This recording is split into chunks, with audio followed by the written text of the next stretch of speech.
जय हिंद दोस्तों, welcome to my YouTube channel Thunder Aviation. आज हम लोग पढ़ने वाले हैं क्लैंपर सर्किट के बारे में। तो चलिए स्टार्ट करते हैं। A circuit that shift either the positive or negative peak of a signal at a desired DC level is called a clamper circuit. तो इसका मतलब क्या है?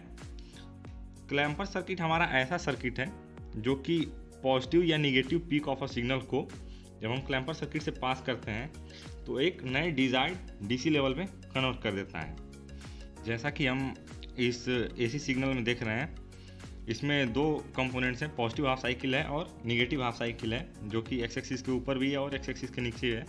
जब इस सिग्नल को हमने क्लैंपर सर्किट से पास किया तो क्लैंपर सर्किट ने क्या किया कि जो पॉजिटिव हाफ साइकिल है, जो पॉजिटिव हाफ साइकिल की सिग्नल है, उसको इसने शिफ्ट कर दिया नीचे की तरफ एक नए डिजायर्ड डीसी लेवल पे। तो हमारा जो क्लैंपर सर्किट है वो क्या करता है, वो शिफ्ट कर देता है सिग्नल को एक नए डिजायर्ड लेवल पे। तो इसने क्या किया है, पॉजिटिव को नेगेटिव की तरफ शिफ्ट कर दिया है। ऐसा क्लैंपर सर्किट जो कि पॉजिटिव पीक ऑफ सिग्नल को क्या करता है, वो नेगेटिव की तरफ शिफ्ट कर देता है, उसको हम कहते हैं नेगेटिव क्लैंपर सर्किट। और ऐसा क्लैंपर सर्किट जो कि नेगेटिव हाफ साइकिल को शिफ्ट करता है पॉजिटिव की तरफ, उसको हम कहते हैं positive clamper circuit. Clamper circuit mainly दो प्रकार के होते हैं, पॉजिटिव क्लैंपर सर्किट और नेगेटिव क्लैंपर सर्किट। उसको हम आगे वीडियो में बात करेंगे। अब हम चलते हैं क्लैंपर सर्किट की कंस्ट्रक्शन की ओर। The clamper circuit is generally made up of diode, resistor and capacitor. So जो हमारा क्लैंपर सर्किट होता है वो एक डायोड से बना होता है, एक रेजिस्टेंस से बना होता है और एक कैपेसिटर से बनता है। तो इसके सर्किट डायग्राम में आप देख पा रहे हैं कि जो कैपेसिटर होता है वो एसी सिग्नल के सीरीज में कनेक्टेड होता है और जो डायोड और रेजिस्टेंस है वो इस सिग्नल के पैरेलल में कनेक्ट होते हैं। अब इसकी हम वर्किंग देख लेते हैं। तो जो हम यहाँ पे इनपुट सिग्नल पास कर रहे हैं वो हमारा इनपुट सिग्नल जो है वो इस प्रकार से है। तो जो इसमें सबसे पहले है वो पॉजिटिव हाफ साइकिल है।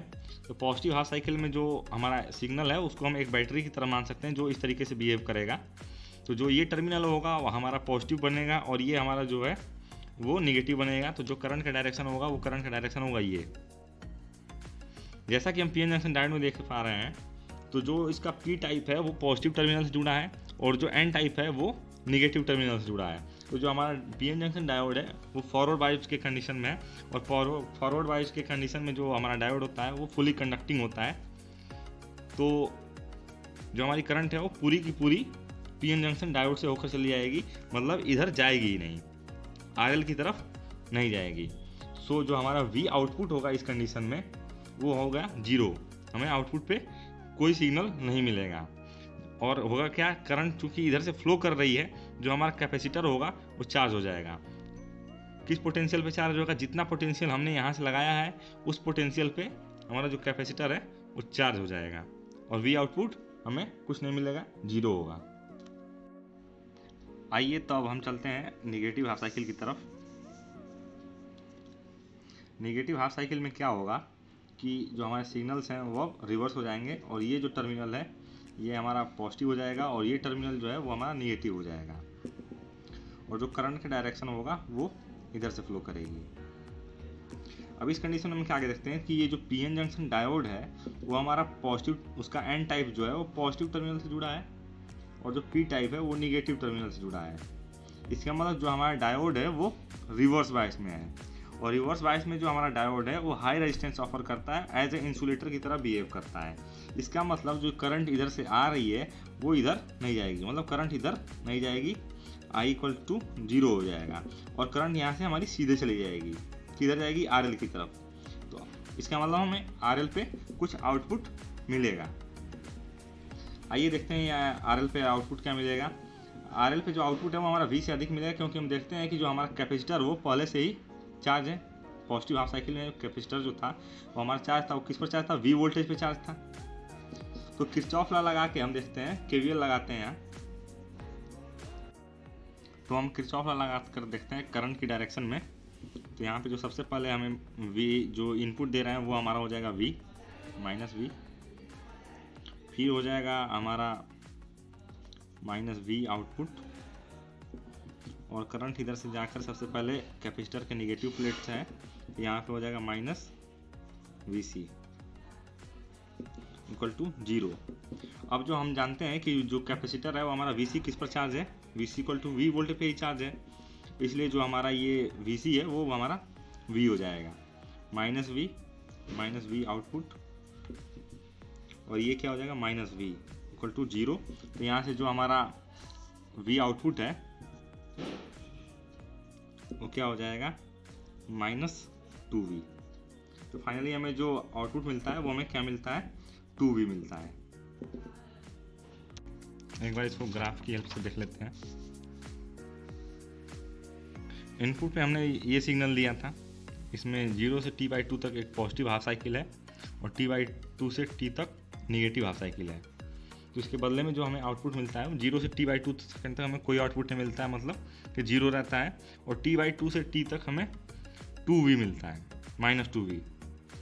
तो इससे क्लियर पता चल जाता है कि जो हमारा क्लैम्पर सर्किट है उसने क्या किया है कि पॉजिटिव हाफ साइकिल को शिफ्ट कर दिया है निगेटिव की तरफ एक दूसरे डिजायर्ड DC लेवल पे। इससे हमें ये एक चीज़ और पता चलती है कि जो हमारा सिग्नल है वो शिफ्ट हुआ है, वो निगेटिव की तरफ शिफ्ट हुआ है। इसका मतलब जो क्लैम्पर सर्किट है जो यूज हुआ है वो हमारा निगेटिव क्लैम्पर सर्किट है। एक बात और जो नोट करने वाली है वो ये है कि the magnitude of R and C must be chosen such that the time constant tau is equal to RC is large enough to ensure that the voltage across the capacitor does not discharge during the interval when the diode is off। अब इसका मतलब क्या है, तो इसका मतलब ये है कि जो R and C का मैग्नीट्यूड है वो ऐसा लेंगे हम, मतलब ऐसा चूज करेंगे कि टाउ इक्वल टू RC। यहाँ टाउ क्या है, टाउ वो टाइम है जो कि कैपेसिटर को डिस्चार्ज होने में लगता है। टाउ वो टाइम है जो कैपेसिटर को यहाँ से डिस्चार्ज करने में लगता है। तो जो टाउ इक्वल टू RC वो इतना लार्ज लेंगे कि जब हमारा जो डायोड है वो ऑफ की कंडीशन में हो तो वो डिस्चार्ज ना हो। तो जो हमारा डायोड है वो ऑफ की कंडीशन में कब होगा, वो होगा निगेटिव हाफ साइकिल में। निगेटिव हाफ साइकिल में जो हमारा डायोड है वो ऑफ की कंडीशन में रहेगा। कहाँ से कहाँ, T/2 से T तक। इसमें हमें इसको डिस्चार्ज नहीं होने देना है, तभी तो हमें जो पोटेंशियल है वो एक V जो होगा जो हमने लगाया है वो उसका पोटेंशियल, और एक जो V है वो कैपेसिटर का पोटेंशियल, वो दोनों मिलाकर तभी 2V हमें आउटपुट पे यहाँ मिलेगा। तो अगर हम बात कर लें क्लैम्पर सर्किट के टाइप्स की, तो जो क्लैम्पर सर्किट के टाइप होते हैं वो मेनली दो टाइप के होते हैं। वो होते हैं पॉजिटिव क्लैम्पर सर्किट और निगेटिव क्लैम्पर सर्किट। दोनों सर्किट्स की जो फंक्शनिंग होती है वो दोनों की सर्किट्स की फंक्शनिंग सेम होती है, और सर्किट में जो डिफरेंस होता है वो बस डायोड का डिफरेंस होता है। जो डायोड इसमें इधर की डायरेक्शन में लगा है वो डायोड अब वो ऊपर की डायरेक्शन में लग जाएगा पॉजिटिव क्लैम्पर सर्किट में, इस तरह से। और जो हमारा ग्राफ पे जो वेवफॉर्म है वो ऊपर की तरफ जो हमें आउटपुट मिलने लगेगा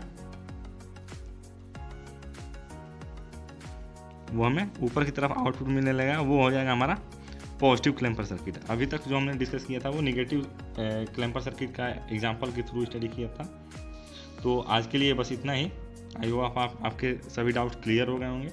और वीडियो अच्छी लगी हो तो लाइक कीजिए, सब्सक्राइब कीजिए।